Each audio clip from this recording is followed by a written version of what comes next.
hozana tugusingize wowe mwatwara abantu. Yesu ashimwe.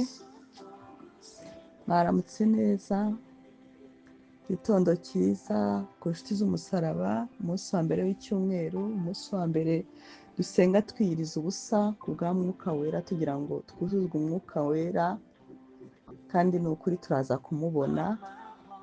Ntabwo Imana yaduha ibindi byose bidutunga muri iyi si ngo itwime iby'ingenzi. Mwami Yesu, mwami w'amahoro, kubw'iki gitondo turagushimiye, tugushimiye ko wongeye kuduha impano y'ubuzima, tugushimiye ko twasinziye amahoro, tugushimiye ko mwami ubwo twari mu gicucu cy'urupfu ugihinduye kikaba icy'umugisha, twaba tubyukanye undi munsi mwiza. Ijambo ryaravanguye n'undi munsi mwiza waturemeye ngo tuwunezererwemo. Ni ukuri turaza kunezerwa kubw'imbaraga z'umwuka wera. Tubanje gusaba mwami imbabazi ibyo tuba twavuze bitari byiza, ibyo tuba twatekereje, ibyo tuba twakoresheje amaboko, ibyo tuba twakoresheje imibiri yacu bitari byiza, ngo imbabazi zawe zitubeho. Amaraso yawe yoza imitima yacu, amaraso yawe yoza imibiri yacu, amaraso yawe yoza imitekerereze. Mwami, ahantu hose twagenze nk'uko bidakwiriye, imbabazi zawe zitubeho. Mwami mwiza, ni ukuri ngo dufite umurengezi, ngo niba wacumuye kandi ukajya kure y'Imana, ngo dufite umurengezi. Niyo mpamvu mwami, kuva tugihumeka tuba dufite amahirwe yo kwihana no kugarukira. Ni ukuri turapfukamye, ngo imbabazi zawe zitwuzureho, utugirire ubuntu, utugirire imbabazi. Twijanitse mu maraso yawe kuva ku kirenge kugeza ku musatsi, ngo twezwe nawe, imbabazi zawe zitubeho. Duciye bugufi, tumenya umutima wacu imbere yawe Yesu. Umuririmbyi yaravuze ngo urebe no mu ndiba aho umwijima uba, urebe na hahandi mwami tudakwiriye, imbabazi zawe zitubeho. Ijambo ryarambwira ngo ariko isengesho ry'umunyabyaha ni ikizira ku Uwiteka. Ni ukuri, niyo mpamvu tubanje guca bugufi, ngo imbabazi zawe zitwuzure, ubuntu bwawe butubeho. Umutima wuzuyemo guca imanza, mwami utubabarire. Ururimi rubeshya utubabarire, ibitekerezo bitari ibyawe ubitubabarire. Mwami, urebe ahantu hose tutagutunganiye, ibyo twatekereje, ubunebwe bwo kudasenga, ubunebwe bwo kudasoma Bibiliya, ubunebwe bwo kutita ku byawe, kunegirija, kutumvira, kutagendana nawe, kutita ku byawe, kutaba muri ubu buzima nk'uko dukwiye kubamo. Mwami, hari byinshi, ni ukuri waduhaye n'ubwenge bwo gukoresha, ariko ugasanga ntabwo tubikora nk'uko bikwiriye. Niyo mpamvu muri iki gitondo, muri uyu munsi, duciye bugufi tugasaba imbabazi imbere yawe. Mwami Yesu tubabarire, mwami Yesu tubabarire, mwami Yesu tubabarire, mwami Yesu tubabarire, mwami Yesu tubabarire, mwami Yesu tubabarire, mu izina rya Yesu Kristo.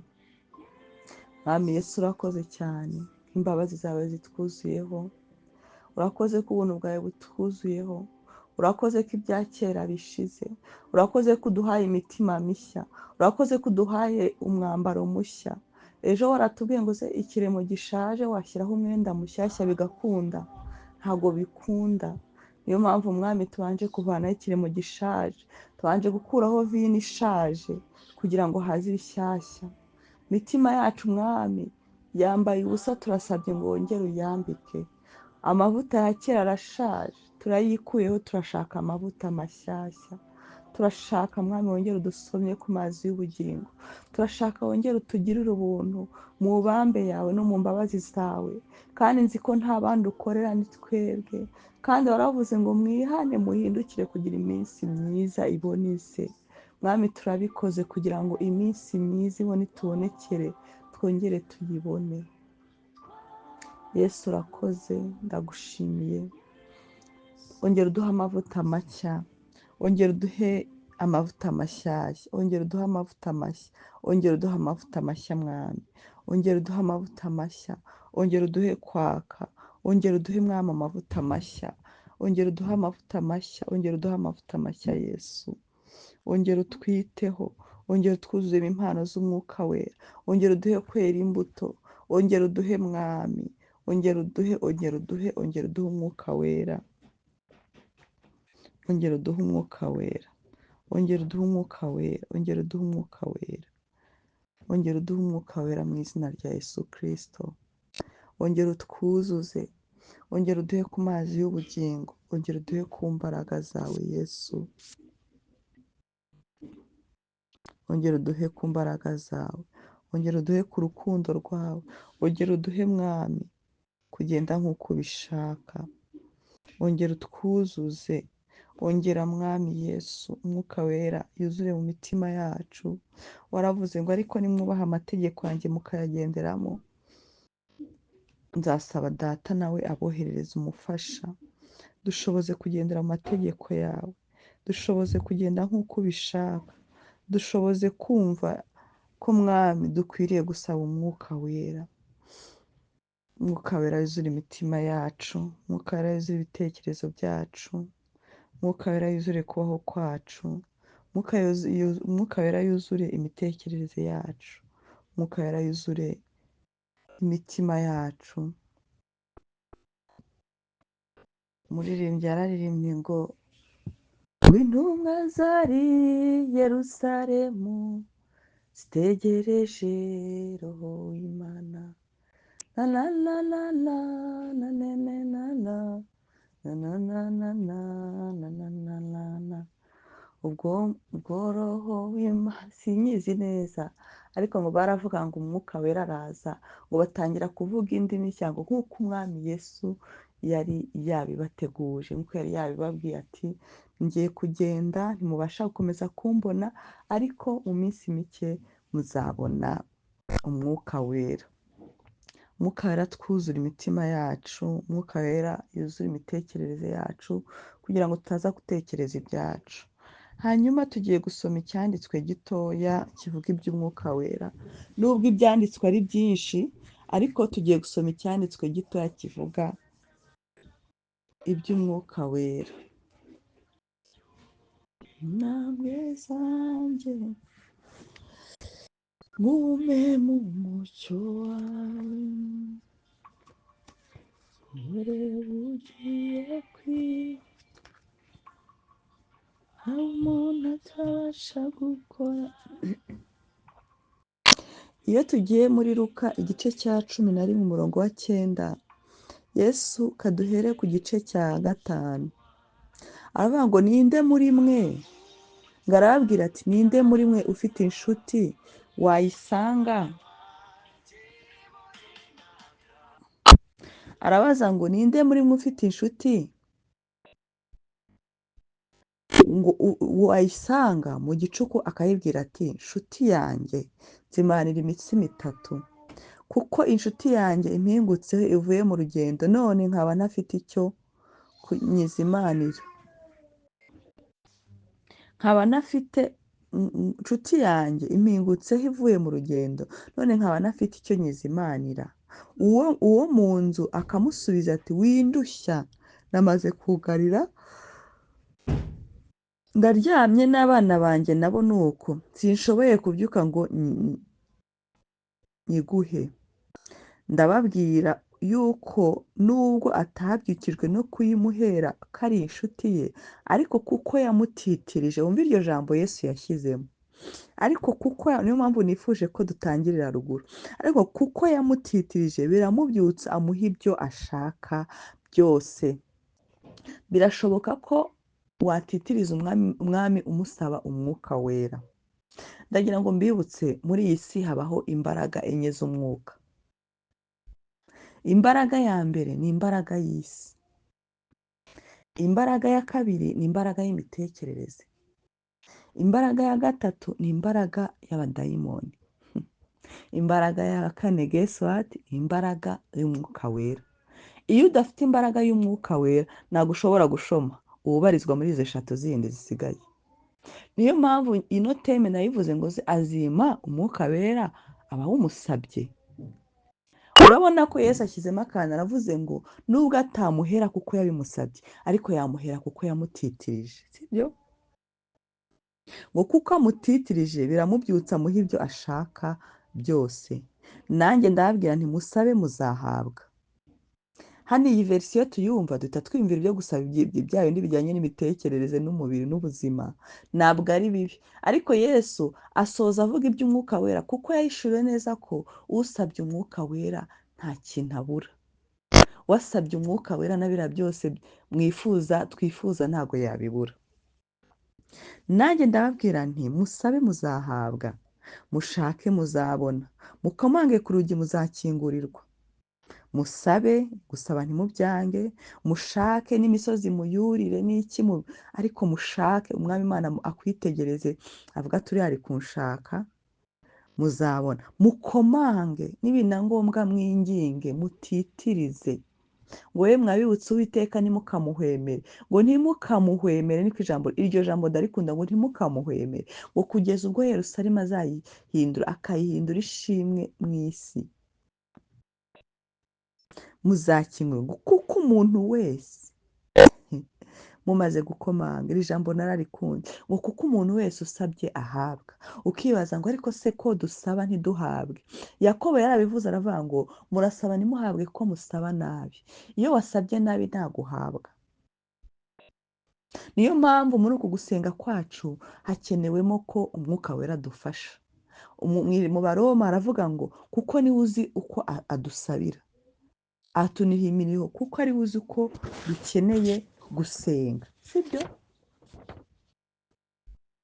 Ngo uko niko n'umwuka adufasha, ni Abaroma 8:26, uko niko umwuka adufasha mu ntege nke zacu, kuko tutazi uko dukwiriye gusenga, ariko umwuka ubwe niwe udusabira aniha iminiho itavugwa. Iryo jambo muraryumva, aniha iminiho itavuga. Hari ahantu abonye handitse ngo ukeneye umwuka we, imbaraga z'umwuka wera mu gusenga, ngo kubera ko mu ntekerezo zawe ushidikana mu gihe cyo gusenga. Ufashijwe n'imbaraga z'umwuka wera ushobora kuvuga mu ndimi ukanavugana n'Imana. Iyo ukoresheje ibitekerezo byawe gusa, kwa kundi usenga ukoresheje amagambo, nta jambo ry'ubwami ririmo, rya Bibiliya ririmo, nta ndimi zirimo, icyo gihe amagambo wakoresheje asanzwe nk'ayandi gukoresha, umwuka wera arayataransforoma. Ni ukuvuga ngo twemerewe gusenga ubugira kabiri, twemerewe gusengera mu ndimi no mu bihimbano by'umwuka, kuko ibihimbano by'umwuka bijyana n'indimi. Tukaba twemerewe no gusenga tuvuga ngo ijambo ryawe riravuga Mana. Muribuka ko mu Bisiraheli, muri bari abarideri bajyaga bicara akavuga ngo si wowe wavuze ko nidukora iki? Salomo niko yavuze, si wowe wavuze ko nidukora iki? Ni ukuvuga ngo ni ugusengera mu ijambo ukanasengera mu mwuka wera, ngo kuko ngo uvuga ururimi rutamenyekana ngo ariyungura, amenya ibintu bishyashya.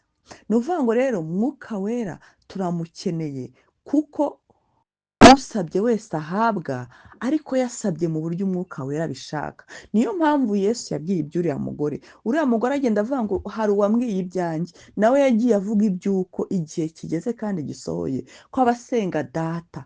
Njye hari ijambo nsoma nkumva it's a master. Iyo usoma igihe kirageze kandi kirasohoye, ni ukuvuga ngo exception y'ibyo ntibizakunda, ngo yuko abasenga data bamusengera mu kuri no mu mwuka. Muranyumva? Hano ravuze ngo kuko usabye wese ahabwa. Umwuka wera uri kumwe nawe akumenyesha ibyo ukwiye gusaba. Arakubwira ngo ahubwo se ntiwari ukwiye gusaba iki?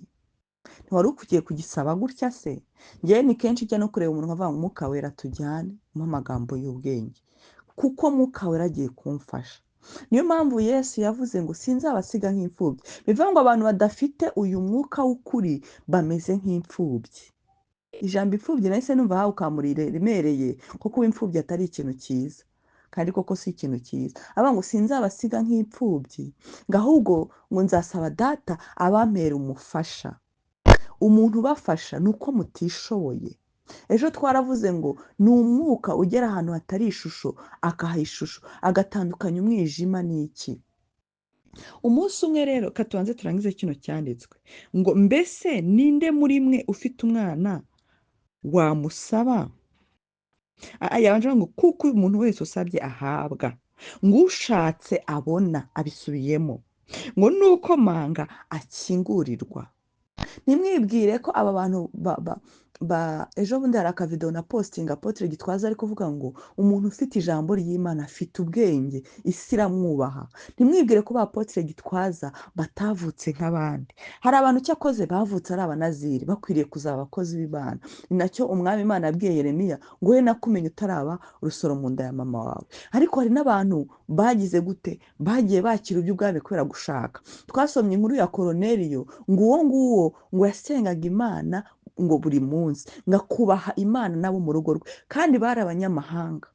ariko kuko bashatse bagakomanga bagasaba, umwuka wera ajya kuri Petero ajya kumubashaka ngo abasobanurire iby'umwuka wera, ngo buzuzwa mu mwuka wera n'abo mu rugo rwabo n'abari babaherekeje bose.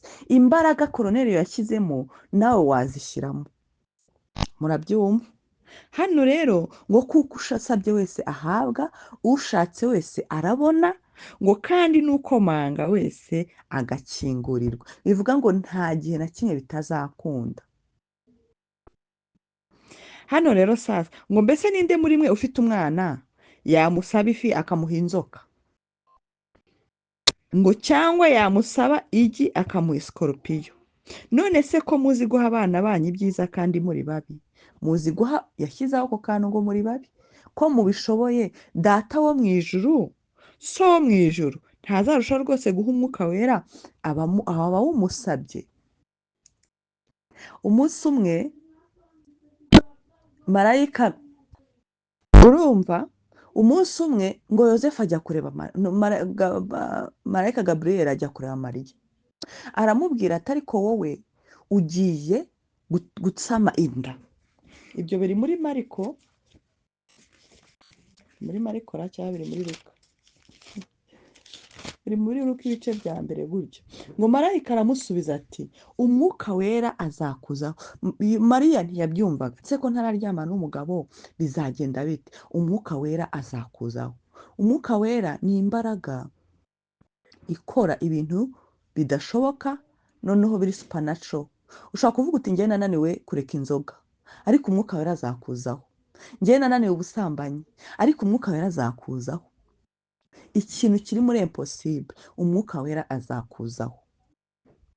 ukavuga uti njye nananiwe gusenga, umwuka wera niwe ufasha abantu kumenya uko basenga.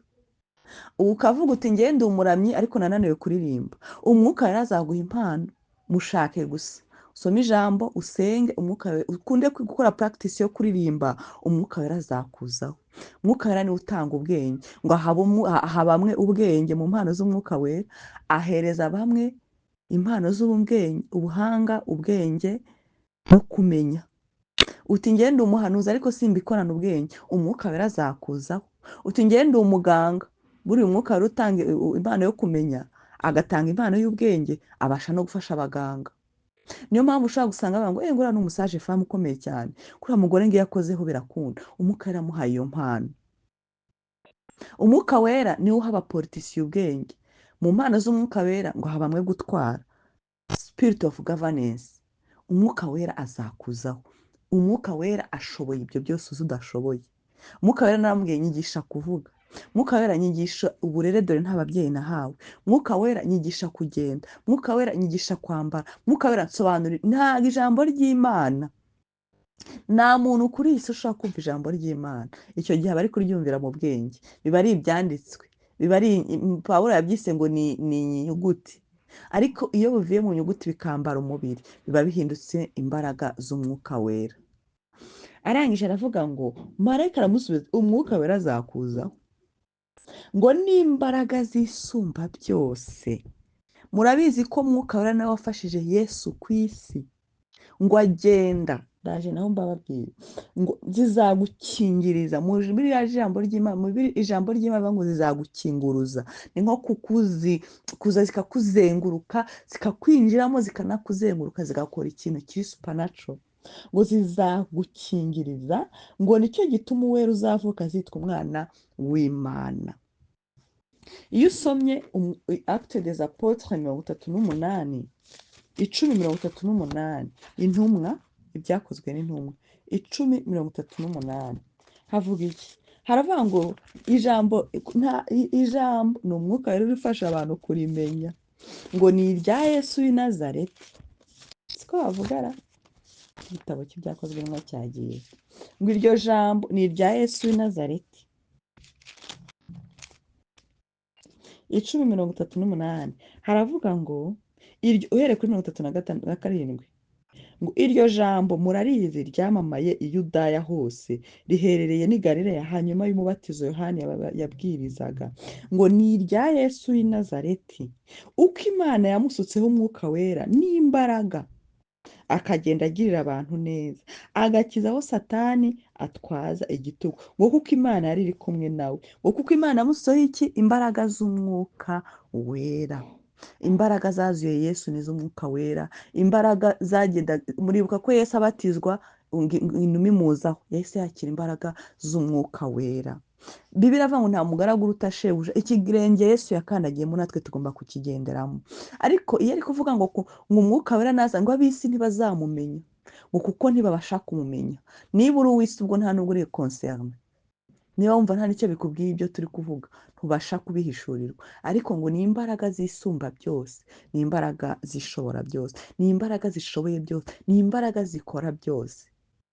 Mwuka wera akubera inshuti, mwuka wera ni umujyanama, mwuka wera ni umukomfata. Komfata ni ukuvuga ngo icyo gihe wari ufite agahinda ukumva karashize, utangiye kuririmba indirimbo z'amazamuka. Bimwe byabaye kuri Pawulo na Sila bari mu nzu y'imbohe. Mwuka wera niwe ukora ibintu by'imbaraga by'ibitangaza, niwe utanga impano z'umwuka wera, niwe utanga kwera imbuto. Mwuka wera nta kintu na kimwe wamuburana. None harabaza ngo se azima umwuka wera abawumusaba? Siko yatubwiye. None se azawumwima cyangwa ahubwo nuko ntawe twasabye? So wo mu ijuru ntazarushaho? Arakomeza ngo cyangwa yamusaba igi akamuha sikorupiyo. None se ko muzi guha abana banyu ibyiza kandi muri babi? So wo mu ijuru ntazarushaho rwose guha umwuka wera abawumusaba? Imirimo yose Pawulo yakoze ku isi ni umwuka wera. Hari n'igihe uvuga uti nari nkufite ndawutakaza. Igihe kimwe ngo intumwa muri Actes des Apôtres 23 ngo baratentemuka bagira ubwoba, ngo ariko abongera imbaraga zo kuvuga bashize amanga. Umwuka wera kuriya Yesu yabwiye Nikodemo ati uko utazi umuyaga uhuha niko umwuka wera akora, aguha gukora ibintu by'ibisazi. Niyo mpamvu bababonye kuri Pentekote baravuze ngo ahari ngaba basinze banyweye ihira, kubera ko bari gukoreshwa ibiri supernatural, biri hejuru. Mwuka arabasha gukoresha ibiri hejuru, ibiri mu bwiru bw'Imana, abasha no gukoresha n'ibyoroheje. Mwuka wera ibintu byose arabibasha. Ngo utibashije amwongera imbaraga, ngo ariko muzahabwa imbaraga umwuka wera nabamanukira. Ni imbaraga zo gukora ibyo tudashoboye. Aho niho soreje. Mureke dusenge dusaba umwuka wera. Zambonere kure mwami wanjye tuzajyane. Imbaraga z'umwuka wera, imbaraga z'amavuta. Mwami Yesu duciye bugufi, tuzanye imitima yacu, turakwinginze ngo umwuka wera yuzure, umwuka wera tuganze, umwuka wera yuzuze imitima yacu, umwuka wera yuzuze ubwenge bwacu, umwuka wera yuzure imibiri yacu, umwuka wera yuzure ibitekerezo, umwuka wera yuzure ubuzima bwacu n'ubw'abacu. Umwuka wera azasobanura ibidasobanutse, ibidashobokera abana b'abantu ngo ku Mana birashoboka, ibyo bishoboye n'umwuka wera. Umwuka wera aze aseparatinge umwijima n'umucyo mu buzima bwacu. Umwuka wera twuzuye umwuka w'ubwenge, umwuka wera twuzuye umwuka wo kumenya, umwuka wera twuzuye umwuka wo kwizera, umwuka wera twuzuye umwuka w'ibitangaza, umwuka wera twuzuye umwuka wo guhanura, umwuka wera twuzuye umwuka wo kurobanura imyuka, umwuka wera twuzuyemo umwuka wo kwerekwa. Duha umwuka wo gufasha abakene, imbaraga zo gufasha abakene. Mwuka wera duhe kuba idini ry'ukuri ngo rifashe imfubyi n'abapfakazi. Mwuka wera duhe kuba abanyamwuka no kuyoborwa n'umwuka wera, ngo abo nibo bana b'Imana. Mwuka wera dushoboze gusengera mu mwuka wera, mu mwuka no mu kuri. Mwuka wera duha amaso y'umwuka wera, duhe amatwi y'umwuka wera. Mwuka wera ngo azemeza ab'isi iby'ibyaha, twemeza iby'ibyaha, dusaba Imana imbabazi, ibyo twibagiwe, ibyo tutibuka, ibyo tutamenya ko dukora nabi. Mwuka wera duhe taransiparansi, duhe kureba, kandi mwuka wera udusobanurire iby'ijambo, ngo ni ijambo rya Yesu Kristo, kuko Imana yamusutseho umwuka wera ngo akagenda akiza abo Satani atwaza igitugu.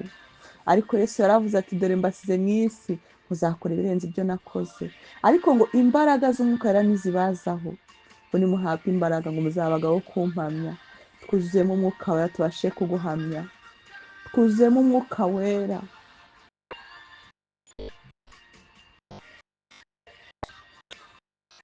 Urakoze cyane Yesu,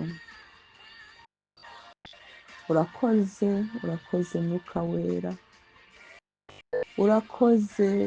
Ya kaya seyetia la balatokosia ayasheke seke yetia kala balatakasia ya mashakala balatokosia ya kaya teke yesia kala balatokosi yeshekelele balatokosia kaya ya mashakala balatokoseke yetikala la kala ayasheke sikala malabaratokosia ya kaya yeshekele baratokosia ya kaya ya kaya seke yetikala la kala la tekesia ya ayashekele malabaratokosika ya tekeye yeshekele malabaratokosia ya kaya kala baratokosika ya.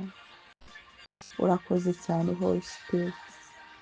Reka amazi y'ubugingo atembe mu mitima yacu, reka amazi y'ubugingo atembe mu mitima yacu, reka umwuka wera akora igikwiriye. Abo yemeza iby'ibyaha abibemeze, basaba imbabazi. Abo yemeza guca bugufi abibemeze. Abo yemeza ingeso mbi bazireke. Abo yemeza intege nkeya, kudasenga. Abo yemeza ibyaha by'umutima bitagaragara. Abo yemeza kutiyiriza kandi bakabikora babikora. Abo yemeza kudasoma Bibiliya kandi bakabikora babikora. Abo yemeza kudasenga nk'uko bikwiriye kandi bakabikora babikora. Isoko ntikame, kugeza igihe uzazira amavuta, amavuta ntashire, umuriro ntuzime. Uduhe kuba maso nk'abakobwa batanu, amavuta ntadushirane. Umwami atazasa agasanga amavuta yaradushiranye. Uduhe kuba maso, ngo Yesu abingingira ko bakwiye gusiba ubudasiba, gusenga ubudasiba. Uduhe gusenga ubudasiba. Uze utembe mu mitima yacu twuzuze. Mwuka wera urakoze. Kugeza igihe uzazira. Thank you Jesus. Mwuka wera uringaniza ahataringaniye, ahatari ishusho uhashyira ishusho, ibidasobanutse ubisobanure. Babandi bavuga ngo baratwanga bahe kudukunda, natwe uduhe gukunda abo twanze. Uduhe no kubabarira abatubabaje. Uduhe ibyishimo, duhe umunezero, uduhe kwirinda. Ngo ibyo byose ngo nta mategeko abihana.